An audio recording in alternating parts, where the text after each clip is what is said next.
Dear student, good evening. स्वागत है आप सभी का हमारे यूट्यूब चैनल प्रतियोगिता संसार में। आज का हमारा अध्ययन विषय है फिजिकल ज्योग्राफी आर जो मोर्फोलॉजी, और इसमें हम अध्ययन करेंगे पेंग का अपर्दन चक्र या भू आकृतिक चक्र या भौगोलिक चक्र, इरोजन साइकिल अकॉर्डिंग टू पेंग। तो सबसे पहले इसका सामान्य परिचय अध्ययन करते हैं, इसके बाद इसके जो अपर्दन चक्र का अवधारणा है उसका अध्ययन करेंगे। डेविस के भू आकृतिक चक्र की विचारधारा की आलोचना करते हुए पेंक महोदय ने इस सिद्धांत का प्रतिपादन किया है, और पेंक महोदय के अनुसार स्थलरूपों का विकास समय आधारित न होकर के स्वतंत्र होता है तथा स्थलरूप उत्थान की दर तथा अपर्दन की दर का प्रतिफल होता है। जबकि डेविस ने क्या कहा था, जो स्थलरूपों का विकास है वो समय आधारित होता है, समय संरचना और पराक्रम के आधार पर ही स्थलरूप का विकास होता है, ये डेविस महोदय ने कहा है। तो वो क्या है, पेंक महोदय उसके जस्ट अपोजिट किए हैं, उन्होंने समय आधारित न होकर के स्वतंत्र माना है स्थलरूपों के विकास को।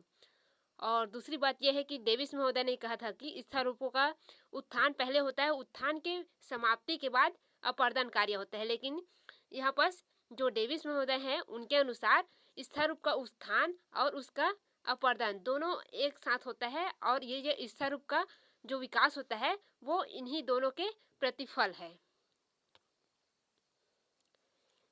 इन्होंने स्पष्ट किया है कि धरातल बहुत ही स्थिर होता है, अतः उत्तान की दर को अपर्दन से अलग नहीं किया जा सकता। जो पेंक महोदय हैं, इन्होंने डेविस की 3 अवस्थाओं के स्थान पर 3 प्रवस्थाओं का वर्णन किया है, और इन 3 प्रवस्थाओं का संबंध उत्थान की गति से है। और इन 3 प्रवस्थाओं में उत्थान एवं निम्नीकरण की विभिन्न दरों के कारण विभिन्न प्रकार की ढालों का विकास होता है, जिसमें विभिन्न प्रकार की स्थलाकृतियों का निर्माण होता है। यानी कि डेविस ने 3 अवस्थाओं का अवधारणा में प्रस्तुत किया है, लेकिन इन्होंने 3 प्रवस्थाएं बताई है, वो कौन कौन से हैं नीचे अध्ययन करेंगे उनके अवधारणा में। पेंक ने अपर्दन चक्र की शुरुआत प्राइमारव से की है, जो गुम्दाकार नतोदर ढाल वाली स्थलाकृति होती है, और प्रारंभ में यह भूखंड क्या होता है, मंद गति से ऊपर उड़ता है, ये स्लो ऐसे करके ऊपर उड़ता है, इसके बाद फिर शीघ्र गति से तीव्र गति से ऊपर उड़ जाता है, ऐसे कुछ इस प्रकार से। इसी के आधार पर अपर्दन का कार्य धीरे धीरे प्रारंभ होता है, किंतु उतना अपर्दन नहीं होता जितना उत्थान होता है, यानी कि उत्थान तीव्र होता है और अपर्दन धीमी गति से होता है, ये कहा है। ये इसके जो पेंक महोदय है उनका डायग्राम है,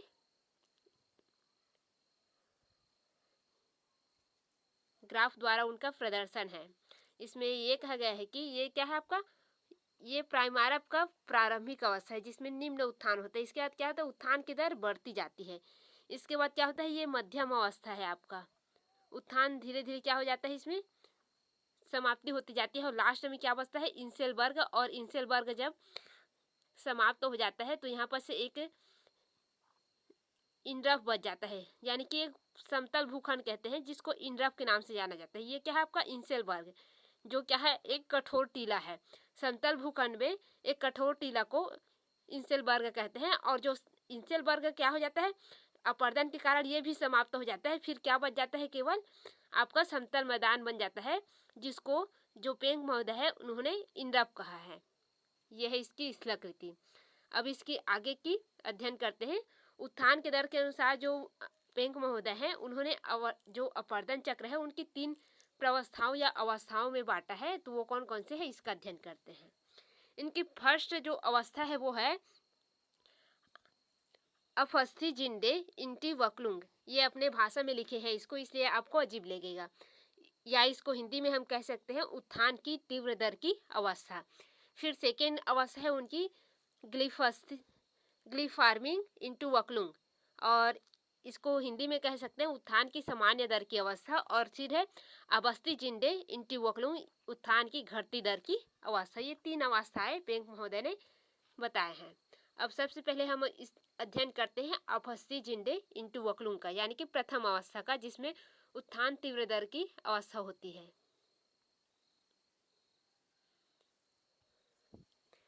इसका तात्पर्य होता है स्थलरूपों की तीव्र गति से विकास की प्रवस्था। प्रारंभ में क्या होता है, स्थल रूप में मंद गति से उत्थान होता है, परंतु कुछ समय बाद उसमें क्या होता है, तीव्र गति से उत्थान होने लगती है। उत्थान के फलस्वरूप क्या होता है, जो जलमार्ग है वो ढाल होते जाता है, और प्रवाह वेग और ऊर्जा की गति में भी वृद्धि होने के कारण जो नदी की गति होती है वो तीव्र होती है और घाटी में गर्तन की क्रिया होने लगती है। यानी कि घाटी क्या करती है, अपने जो नीचे तल है उसको गहरी करने लगती है, उसको क्या करती है, अपर्दित करने लगती है धीरे धीरे। परंतु घाटी की गहराई में वृद्धि की तुलना में उत्थान अधिक होता है। यानी कि जो अपर्दन होता है उसकी तुलना में इसकी उत्थान अधिक होती है, ये कहा गया है। अर्थात निम्नवर्तीय अपर्दन की तुलना में उत्थान अधिक होता है। इस तरह लगातार निम्नवर्तीय अपर्दन तथा घाटी गर्तन के कारण इसमें सक्रिय गहरी वी आकार की घाटी का निर्माण होता है। चूंकि ये क्या धीरे गति से होता है इसलिए ये सक्रिय रहती है, और अधिक तीव्र गति से होता है अपर्दन होता है उसमें क्या होता है, घाटी का चौड़ीकरण होता है, ये आप ध्यान रखेंगे। फिर है, चूंकि घाटी के गर्तन की दर उत्थान की दर से कम होता है, यानी कि घाटी का ऊपर उठने की दर से ये जो गहरीकरण की दर है ये कम होती है, यानी कि निम्न मात्रा में होती है।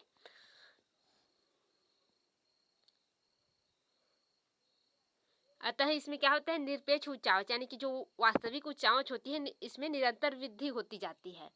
इस तरह स्पष्ट है कि जल विभाजकों के शिखर तथा नदियों की घाटियों की तल में निरंतर वृद्धि होती है, और समय के साथ ही क्या होता है, इसमें अधिक उत्थान तथा अपर्दन के कारण प्राथमिक प्राइमारा पर अनेक सोपानों का भी निर्माण हो जाता है। ये आपका प्राथमिक अवस्था है, इसमें क्या हो जाता है, इसमें सीढ़ी नुमा इस प्रकार से कुछ हो जाता है जिसे सोपान का निर्माण कहते हैं। प्राथमिक प्राइमारा में सोपान का निर्माण हो जाता है।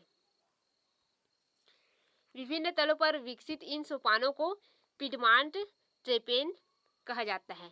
इसमें प्रत्येक सोपान का जो पिडमांट चबूतरा है इसके रूप में विकास हो जाता है, और इन्हें पेंक महोदय ने पिडमांट फ्लेस नाम दिया है। तो इसे याद रखेंगे, शॉर्ट क्वेश्चन में पूछ सकते हैं कि पिडमांट फ्लेस किसे कहते हैं और किन्होंने दिया है। तो जो सोपानी तल वाला वी आकार की घाटी होती है उसमें जो सोपान बने रहते हैं सीढ़ी आकार की, उसी को पिडमांट फ्लेस कहा है पेंक महोदय ने, ये याद रखेंगे। इसके बाद इनकी सेकेंड जो अवस्था है उसका अध्ययन करते हैं। इसे कहते हैं ग्लिफ फार्मिंग इनटू वक्लुम कहते हैं। इसका अर्थ है स्तर रूपों के समान विकास की प्रवस्था। उत्थान की दर एवं निम्नीकरण यानी कि घाटी का जो गर्तन होता है यानी कि अपर्दन के कार्य, उसकी दर के आधार पर इन प्रवस्था को 3 उप प्रवस्था में बांटा गया है। ये सेकेंड प्रवस्था है, इसको 3 भागों में बांटा गया है। फर्स्ट क्या है ये देखते हैं। फर्स्ट में क्या कहा गया है, आ है। इस प्रवस्था में क्या होती है, बढ़ती दर से उत्थान होते हैं, यानी कि इसमें तीव्र गति से उत्थान होता है। अब भी क्या होता है, निक्षेप उच्चावच में वृद्धि होती रहती है, और क्योंकि क्या होता है उत्थान की दर निम्नवर्ती अपर्दन की दर से अधिक होता है, यानी कि इसमें क्या रहता है, उत्थान होते ही रहता है, अपर्दन कम रहता है। फिर है दूसरे अवस्था, इस अवस्था में निक्षेप उच्चावच से न तो वृद्धि होती है और न ही ह्रास होती है। मतलब इसमें कहा गया है कि इसमें उत्थान और अपर्दन की दर दोनों सेम रहती है। इसमें इसीलिए क्या रहता है, जो स्थलखंड है या भूखंड है या चट्टान वगैरह है वो क्या रहता है, स्थिर यानी जैसे कि तैसे बना रहता है, ये कहा गया है। यानी कि बराबर रहता है, कोई उत्थान नहीं होता है ना कोई कटाव होता है, क्योंकि दोनों प्रक्रिया समान रूप से चलती रहती है। उत्थान भी होता रहता है, अपर्दन भी होता रहता है, तो दोनों बराबर ही रहता है। फिर है तीसरी अवस्था स, स्थलखंड का उत्थान समाप्त हो जाता है। फिर क्या होता है, जो शिखर तल की ऊंचाई या निरपेक्ष उच्चावच कम होने लगता है, यानी कि इसके बाद क्या होता है, इसमें अपर्दन होने लगता है क्योंकि उत्थान का अभाव होता है, परंतु शिखर तल का निम्नीकरण जारी रहता है। लेकिन सापेक्ष उच्चावच स्थिर ही रहता है, क्योंकि शिखर तल की ऊंचाई में अपर्दन द्वारा अवनयन की दर निम्न अपर्दन द्वारा जो घाटिया की जो गहरा होने की दर के बराबर होती है। यानी कि इसमें भी निम्न गति से क्या होता है, जितना ऊंचाई होता है उतना ही उसके अपर्दन के कार्य होते हैं, इसलिए इसमें भी क्या होता है, विकास की जो सामान्य अवस्था होती है यही रहता है। यानी कि इसमें एक हिसाब से कहे तो इसमें क्या रहता है, जो भूखंड होता है या स्थल खंड होता है वो क्या रहता है, स्थिर रहता है, ये कहा गया है निष्कर्ष में। इसके बाद है तीसरी प्रवस्था। तो तीसरी प्रवस्था में इसे कहते हैं अवस्थी जिंडे इंटू वक्लुंग।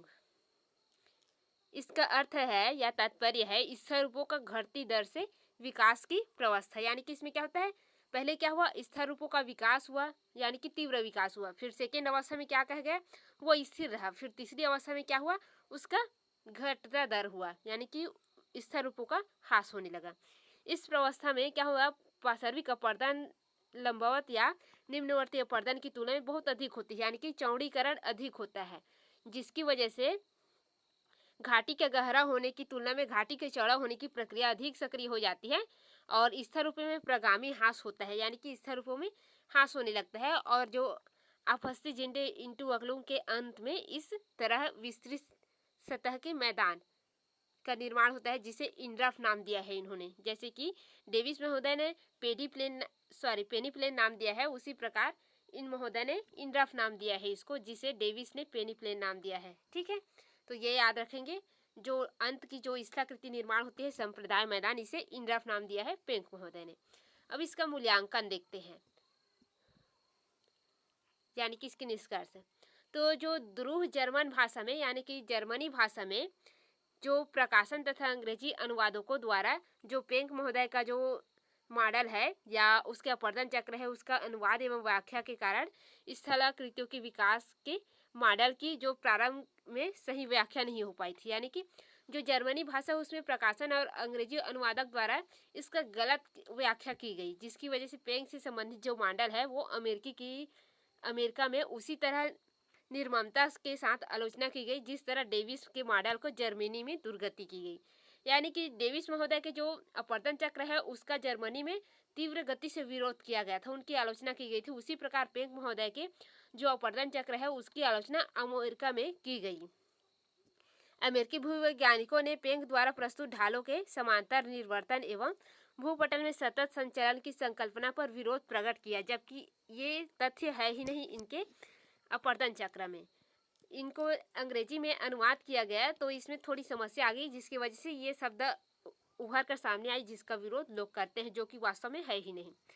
ज्ञातव्य है कि प्रारंभिक अंग्रेजी अनुवादकों में व्यक्त किया गया पेंक का ढालों के समांतर निर्वर्तन में विश्वास था, परंतु बाद में जो अन्य अनुवादक आए उन्होंने बताया कि पेंक का ढाल प्रतिस्थापन में विश्वास था। जो ढाल प्रतिस्थापन होता है, ढाल की अवस्था होती है समय के जो स्वतंत्र समय में, उस पर उनका विश्वास था, ना कि इस पर विश्वास था।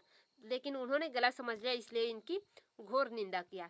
इस तरह स्पष्ट है कि पेंक के सिद्धांत की अधिकांश आलोचनाएं अनेक विचारों की अंग्रेजी में गलत व्याख्या की उपज है और सारांश में इनको इतना मान्यता नहीं दिया गया जितना पेंक डेविस महोदय के मिली है। ये इनकी कंप्लीट थ्योरी होगी। तो आज की क्लास इतना ही। धन्यवाद।